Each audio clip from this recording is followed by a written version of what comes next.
research and public engagement, close quote. And I've discussed this with you before with regard to payday lending and small dollar credit. I come from Florida. We have a great law in that regard. I understand you've been working with Commissioner Breakspear at the Office of Financial Services.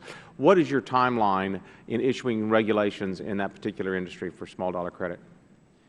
So we just published our unified agenda, which kind of lays out the immediate future in terms of potential rulemakings at the Bureau. Something we did, and we published on our website in response to an oversight question I got from Congressman McHenry a number of sessions ago.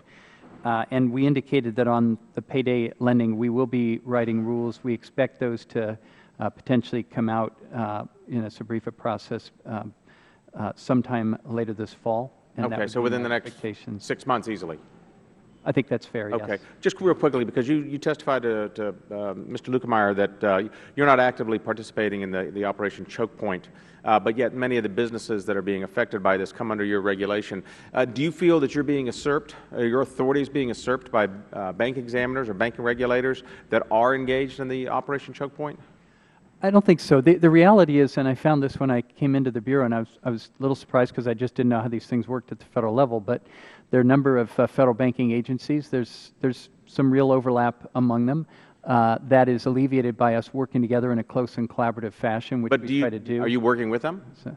Under that operation? What we try to do is pay attention to know your customer issues. Now, there's a $17 billion business out there in consumer loans and small dollar credit. Yeah. Operation Chokepoint, if it were to eliminate due to reputational risk this particular supply, if you will, where is the demand will remain? What will happen to those? What will happen to those consumers that need this particular market niche? Well, what we're working on right now is potential regulations that you and I just discussed for the industry. Right, but when you have not consistent with wiping out the industry. It's regulations to make sure that the industry is working in a pro-consumer fashion. That's our intent.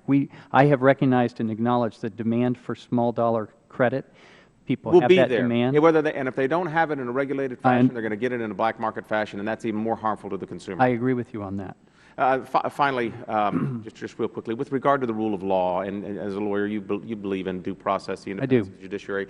Bulletins, the issuance of bulletins, they don't hold the force and effect of a regulation or statutory law, but yet you continue to issue bulletins which don't allow for public comment in lieu of issuing even interim rules and regulations. Why is that, and what can be done soon to get that resolved?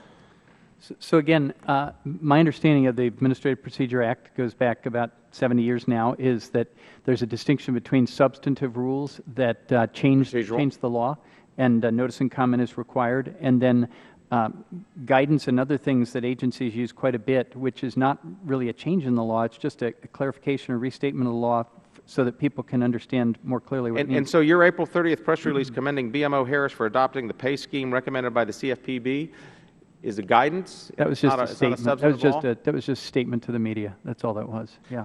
Mr. Chairman, but I meant what I said. But it was. And I know I need to go. The gentleman yields back. I want to thank Director Cordray for his testimony today. Without objection, all members will have 5 legislative days within which to submit additional written questions to the chair, which will be forwarded to the witness. Without objection, all members will have 5 legislative days within which to submit extraneous materials to the chair for inclusion in the record. This hearing stands adjourned.